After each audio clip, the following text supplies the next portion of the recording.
Неуспешно завршија преговорите меѓу САД и Иран. Американскиот потпредседател Џејди Венс кажа дека тие ја дале својата конечна и најдобра понуда, но иранците одбиле да ги прифатат условите. Проблемот е нуклеарната програма од кој официјален Техеран не сака да се откаже. Неуспехот во преговорите на социјалните мрежи го потврди претседателот на Америка Доналд Трамп, кој најави итна блокада на Ормудскиот теснец. Да ја скратам приказната, состанокот помина добро, се согласивме за повеќето точки, но она што е навистина важно, нуклеарната, не помина. Во одреден момент ќе дојдеме до ситуација на секој му е дозволено влегување, на секој му е дозволено излегување, но Иран не го дозволи тоа само затоа што велат, може би има рудник некаде за кој никој освен нив не знае. Ова е глобална уцена и лидерите на државите, особено САД, никогаш нема да бидат уценувани. Неуспехот во преговорите го потврди заменикот на Трамп, Џејди Венс.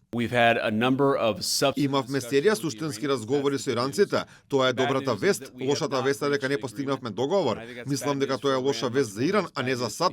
Значи се враќаме во САД без постигнат договор. Многу јасно им ставивме до знаење на иранците кои се нашите црвени линии. Заменик претседателот на иранскиот парламент Хаџи Бабаи тврди дека кој сака да помине низ Ормудскиот теснец ќе мора да плати.